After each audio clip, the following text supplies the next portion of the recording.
पिछले अगर कई सालों का ट्रैक रिकॉर्ड देखें तो अगर दुनिया में कोई मेजर जियोपॉलिटिकल कॉन्फ्लिक्ट ना चल रहा हो, कोई इकोनॉमिक क्राइसिस ना हो, तो फिर इंटरनेशनल मार्केट में क्रूड ऑयल के प्राइसेस आमतौर पर 40 से 70 डॉलर्स पर बैरल के आसपास रहते हैं। लेकिन इस रशिया यूक्रेन युद्ध के दौरान कई महीनों तक क्रूड ऑयल के प्राइसेस लगातार 120 डॉलर पर बैरल के आसपास रहे। सऊदी अरब की अगुवाई में ओपेक देशों ने क्रूड ऑयल की प्रोडक्शन को भी कम रखा, जिसके कारण प्राइसेस काफी लंबे समय तक ज्यादा बने रहे। अब ये जो 4-5 महीने ओपेक देशों ने मलाई का स्वाद चखा है, इनको कई बिलियन डॉलर्स छापने की आदत लग गई है। अब ये क्रूड ऑयल बेचने वाले देश चाहते हैं कि जब यूक्रेन युद्ध खत्म हो जाए तो उसके बाद भी इनकी इसी तरह से कमाई होती रहे, यानी क्रूड ऑयल के प्राइसेस किसी भी तरह से 110 डॉलर पर बैरल के ऊपर की रेंज में ही रहें, ताकि इनको कम ऑयल बेचने में भी बिलियन डॉलर्स का फायदा हो जाए। अब हुआ क्या कि पहले कोविड-19 और फिर उसके बाद रशिया यूक्रेन युद्ध के कारण वर्ल्ड इकोनॉमी के ऊपर रिसेशन का खतरा आ गया है। दुनिया भर में इकोनॉमिक एक्टिविटीज लगातार कम हो रही हैं और क्रूड ऑयल की डिमांड पिछले कुछ महीने के मुकाबले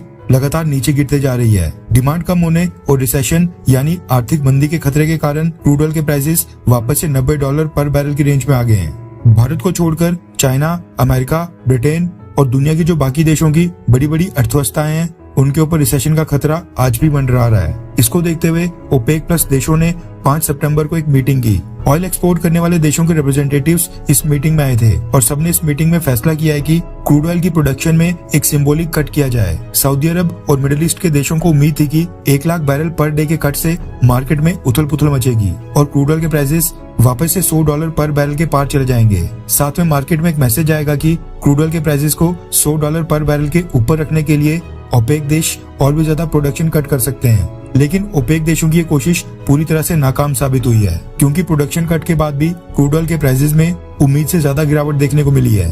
रेफरेंस के लिए आपकी स्क्रीन के ऊपर एनडीटीवी इंडिया के आर्टिकल का स्क्रीनशॉट है, जिसके मुताबिक जब से यूक्रेन युद्ध शुरू हुआ है तब से आज तक क्रूड ऑयल के प्राइसेस में लगातार सबसे बड़ी गिरावट देखने को मिली है और क्रूड ऑयल का दाम यूक्रेन युद्ध शुरू होने के बाद पहली बार 90 डॉलर पर बैरल के नीचे जा पहुंचा है। रिपोर्ट्स के मुताबिक पिछले ट्रेडिंग सेशन में ब्रेंट क्रूड ऑयल की कीमत 88 डॉलर पर बैरल तक रही, जबकि WTI क्रूड ऑयल की कीमत 82 डॉलर पर बैरल तक नीचे आ गई है। रिपोर्ट्स के मुताबिक यूक्रेन युद्ध शुरू होने से पहले 80s के लेवल पर क्रूड ऑयल के प्राइसेस थे। रिसेशन के डर के साथ साथ क्रूड ऑयल की डिमांड में भी काफी कमी देखने को मिली है, जिसके कारण ओपेक देशों के प्रोडक्शन कट के 2 दिन के बाद भी प्राइसेस काफी डाउन आ गए हैं। चाइना के बारे में तो आपको पता है कि चाइना कोविड-19 के डर के कारण अपनी बड़ी बड़ी सिटीज को पूरी तरह से लॉकडाउन में भेज रहा है, जिस दौरान वहां पर इकोनॉमिक एक्टिविटीज पूरी तरह से बंद हो रही हैं। चाइना के साथ साथ अब भारत भी ओवरऑल कम क्रूड ऑयल परचेज कर रहा है। पिछले 2 महीनों में हमारे यहाँ पर क्रूड ऑयल के कम ऑर्डर प्लेस किए गए हैं। जुलाई महीने के मुकाबले हमने अगस्त महीने में 13% कम क्रूड ऑयल इंपोर्ट किया था, जबकि जून महीने के मुकाबले अगस्त महीने में 15% कम क्रूड ऑयल परचेज किया गया था। इसके साथ ही एक और पॉइंट यहाँ पर मैं ये भी ऐड करना चाहता हूँ कि अब जब क्रूड ऑयल के प्राइसेस इंटरनेशनल मार्केट में 125 डॉलर पर बैरल से नीचे गिरकर 85 डॉलर पर बैरल तक आ गए हैं, अब हमारी गवर्नमेंट को भी इंटरवीन करना चाहिए, यानी दखल देनी चाहिए और पेट्रोल और डीजल के प्राइसेस को पूरे भारत में कम करना चाहिए। खैर, क्या आपके राज्य में पेट्रोल और डीजल के प्राइसेस कम हुए हैं? हाँ या फिर ना? नीचे कमेंट करके जरूर बताएं।